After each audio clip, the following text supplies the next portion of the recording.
Hello dear, आगे देखो भी और शेयर आधारित आधार रेखा मूल्यांकन भाग फर्स्ट कक्षा 8 गणित कार्य पुस्तिका। पहला प्रश्न है, निम्न में से कौन सा विकल्प 9740 को शब्दों में दर्शाता है?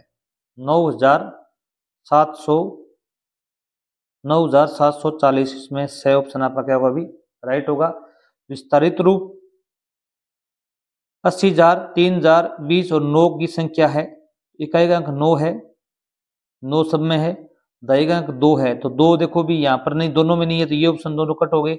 यहाँ पर 2 आया हुआ है। अब सैकड़ा का अंक यहाँ पर है ही नहीं, तो और यहाँ पर सही ऑप्शन आपका बिल्कुल राइट होगा। संख्या 1729 के सैकड़ा व दहाई के अंक को आपस में बदल दें तो कौन सी संख्या बनेगी? अब देखो भी पहले इसको लिखो आप। 1729 29 700 1729 ये संख्या है।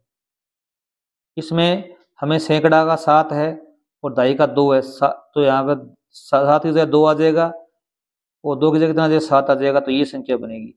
ये संख्या कौन से में भी? ये रही। बे नंबर ऑप्शन आपका क्या होगा? भी राइट होगा। अब यहाँ पर देखो भी बॉक्स, खाली बॉक्स में एक ऐसी संख्या लिखनी है। खाली बॉक्स में कौन सी संख्या आनी चाहिए? इसको 5 से मल्टीप्लाई करें और फिर 5 से मल्टीप्लाई करें तो ये बराबर हो जाएगी 10 गुणा में 75 के। 10 गुणा 75 का अर्थ होता है 750। कितना होता है अभी? 750। अब 5 5 25 और 25 तिया 75 30। यहाँ पर अगर हम 30 लिखेंगे तो यहाँ का उत्तर है 30 5 150, 150 5 750। यहाँ पर भी 750 हो जाएंगे इनका योग और इनका भी 750 हो गया, तो यहाँ पर 30 आएगा। क्या भी 30 आएगा। ये जो गुणनफल है ना, इन गुणनफल का जो योग होगा वो 750 होगा। इसका भी क्या होगा? भी 750 होगा। एक तरबूज को 2/3 भाग 8 बच्चों में बराबर बराबर बांटना है। प्रत्येक बच्चे को पूरे तरबूज का कितना भाग मिलेगा?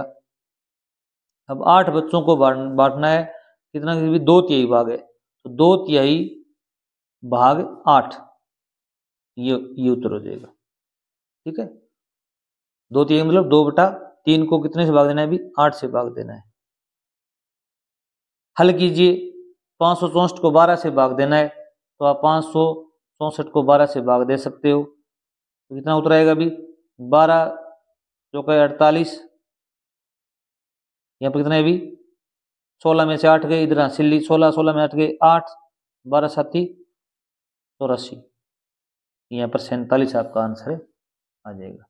अगर आप चैनल पर नए हैं, चैनल को सब्सक्राइब जरूर कर लीजिए। आपको संपूर्ण वर्कबुक का हल यहाँ पर उपलब्ध होगा, गणित, अंग्रेजी, हिंदी का।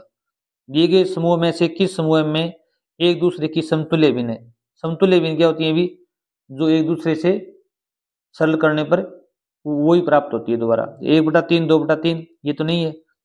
1/2 1/4 ये भी नहीं है।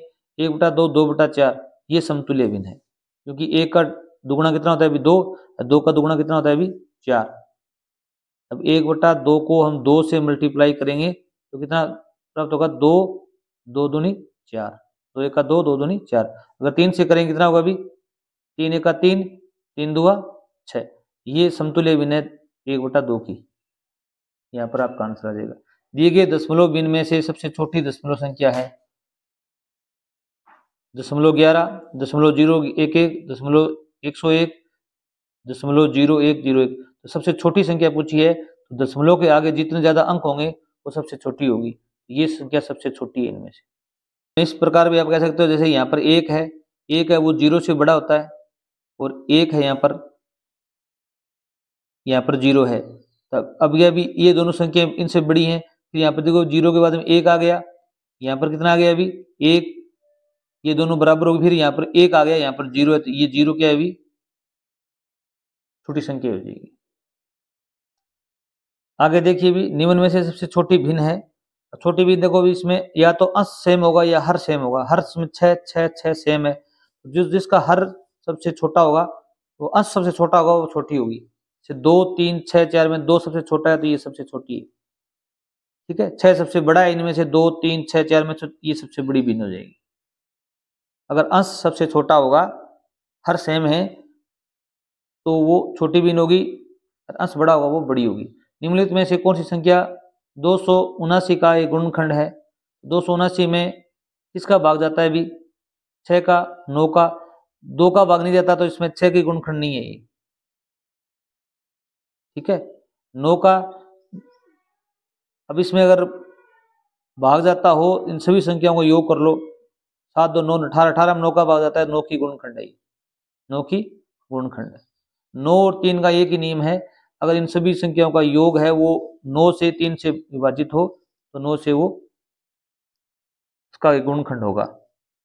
ठीक है, आगे देखो भी, दिए गए चित्र में कोण P, कोण Q और कोण R के मान क्रम से होंगे। अब यहाँ पर देखो भी, एक ये सरल रेखा खींची गई है, सरल कोण है, यहाँ से लेकर यहाँ तक जो कोणों का मान है वो कितना डिग्री है? भी 180 डिग्री। कितने डिग्री है? भी 180 डिग्री है। ये 55 है, ये 97, इन दोनों को जोड़ के इसमें से घटा देंगे तो ये कोण आ जाएगा। कितने होते हैं भी? 97 55 कितने होते हैं भी? 7 5 12, हासिल 1, 9 1 10, 5 15, 152। 152 आप इसमें से घटा दो, जीरो इधर हासिल 10 में से 2 गए 8, 7 में से 5 गए 2, ये 28 डिग्री का कोण है। पी है वो 28 डिग्री का कोण है, इस ऑप्शन में है, इस ऑप्शन में है। ठीक है, अब देखो भी क्यू, क्यू कितना डिग्री का कोण है भी?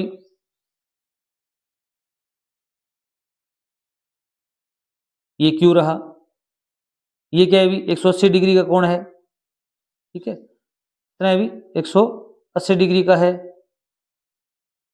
तो यहाँ पर क्यू है, ये दोनों क्या है भी? आमने सामने कोण है, ये भी 55 डिग्री का है, और ये कोण है वो इन दोनों का योग होगा।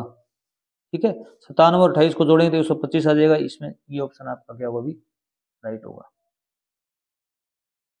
अगला क्वेश्चन देखिए 12 नंबर, कोण PQR का अक्षीय माप इनमें से किस वजह से बदलेगा? पूरे कोण को घड़ी की दिशा में 100 डिग्री घुमाने से, रेखा QP की लंबाई बढ़ाने से, रेखा QR की लंबाई बढ़ाने से, रेखा QR को उसी जगह रखते हुए रेखा QP को घड़ी की दिशा में 10 डिग्री घुमाने से।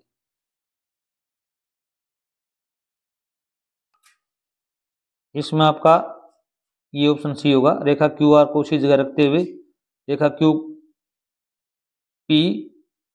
को घड़ी की दिशा में 10 डिग्री घुमाने पर।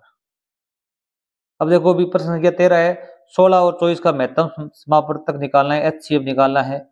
इसमें दो विधि है, तो गुणनखंड विधि एक भाग विधि है। तो भाग विधि द्वारा निकालोगे तो 24 को आप 16 से भाग दे दो तो 16 का 16 आएगा। कितने बजे भी? 8, फिर हम ये 16 यहाँ रखेंगे।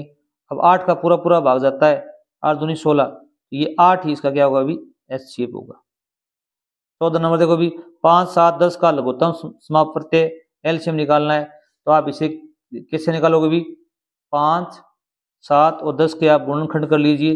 पहले 2 से जाता है तो 5 7 और 5 आ जाएगा, फिर 5 से जाएगा और फिर कितना आ जाएगा अभी? यहाँ पर 1 1 7 बच जाएगा। इसके गुणनखंड बन गए 2 5 और 7, इनको कर लो हल। 2 बजा 10, 10 7 70, ये 70 इसका क्या होगा अभी? एलसीएम होगा। निम्न किस कोण का माप 60 डिग्री है? कितना डिग्री भी? 60 डिग्री है। आप चांदे की सहायता से माप सकते हो इसको, 60 डिग्री किसका मान है? तो आपका उत्तर होगा ब ऑप्शन, ये 60 डिग्री का कोण है। Thanks for watching.